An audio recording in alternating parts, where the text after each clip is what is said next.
Hey, Lifepoint, Pastor Caleb here. It's Community Sunday, and today we're talking about faithfulness. In the early 1900s, Sir Ernest Shackleton set out on an expedition to explore Antarctica. Before he left, he placed an ad in a London newspaper that read, "Men wanted for hazardous journey. Small wages, bitter cold, long months of complete darkness, constant danger, safe return doubtful." This was the actual ad. Then he said, "Honor and recognition in case of your success." Well, that's nice. Thank you, Ernest. Sounds like a pretty good gig. Who wouldn't sign up for bitter cold, complete darkness, no money? Yet hundreds of men applied. Why? Because Shackleton had a reputation for being loyal, trustworthy, and faithful to those he sailed with. And can I tell you that Shackleton's ad in that London newspaper did not disappoint. The mission did not go well. Shackleton never made it across Antarctica. His ship, the Endurance, was trapped and crushed in the ice, leaving 28 men stranded nearly 800 miles from civilization. No radio, no GPS, no supply drops, just drifting ice, brutal cold, and the constant threat of starvation and death.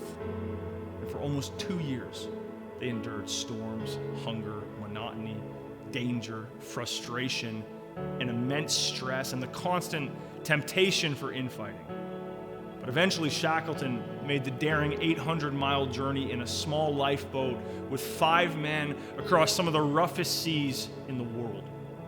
And after weeks of storms, near starvation, he reached a whaling station in South Georgia and immediately would organize a rescue. 4 months later, he returned for the men who had waited for him faithfully. Here's the amazing thing about this story. Here's why it stands out in history among many other shipwreck stories. Every single man survived. Not one was lost. 28 men went home. I'm not telling you that every leg and every arm went home, but 28 men did go home. That survival, though, wasn't an accident. It was the result of their faithfulness. They were faithful to their leader. Shackleton promised that he would bring them home, and they trusted his word. They trusted his vision. He never abandoned them, and they never abandoned him. They were faithful to each other.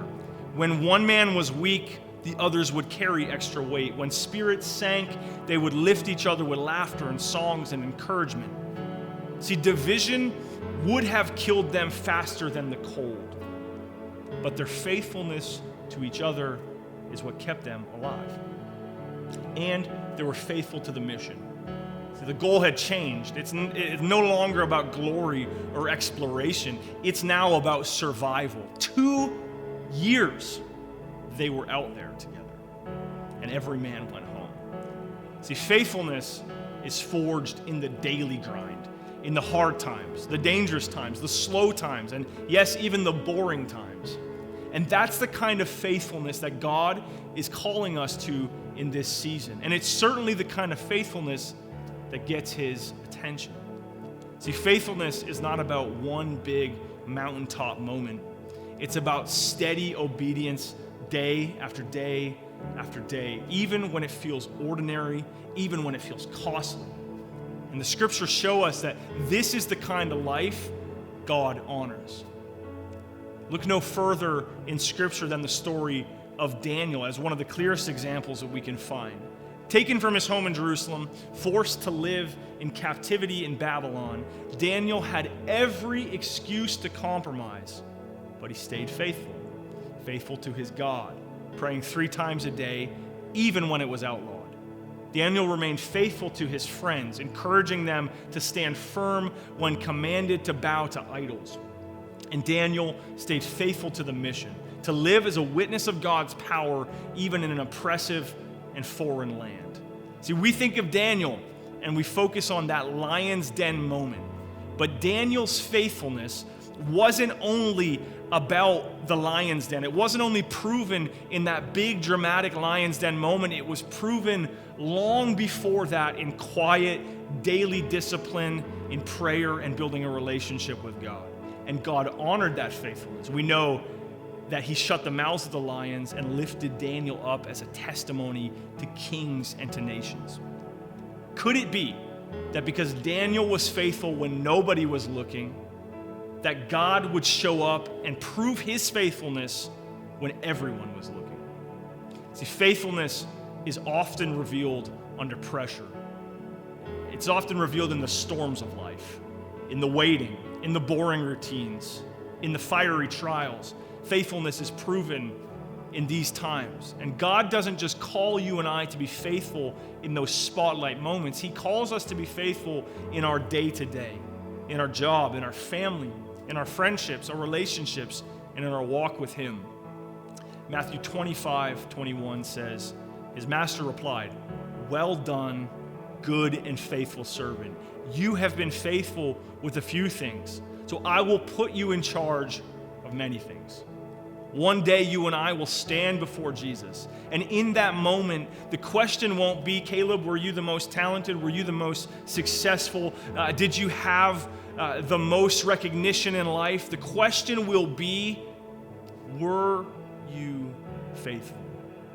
Can you imagine hearing him say one day, "Well done, good and faithful servant"? See, that's what we're living for. That's the reward that we're living for. It's worth living for that. Lamentations 3:22-23 says, "The steadfast love of the Lord never ceases. His mercies never come to an end. They are new every morning. Great is your faithfulness." Here's the good news, Lifepoint. Your strength to be faithful, even in the hard times, doesn't even have to come from you. It comes from him because he has been faithful to us. We have an example. We have the best example to look to. Every morning, his mercies are new. His promises are unfailing. His love never quits. And that's why you and I can keep going, is because we have the perfect example of Jesus to look to. This means that in your weakness, he's faithful. In your doubts, he's faithful. In your waiting, he's faithful. And every morning before you open your eyes, you need to know that his mercy is already there. It's already accessible to you. It's available and it's unshakable. So no matter what season you're in, whether it feels exciting, whether it feels ordinary, whether it feels fast or painfully slow or crushingly hard, stay faithful. Be faithful to God. Be faithful to the people that he's placed around you. And stay faithful to the mission that he's called you to. Because the God who has never once failed will always, always carry you through. So here's the question I want to leave you with today. If God is always faithful, what would it look like for you to mirror that faithfulness right now in the season you're in? You get to unpack that question and several more with your community right now. We hope you have the best Community Sunday, church. God bless you.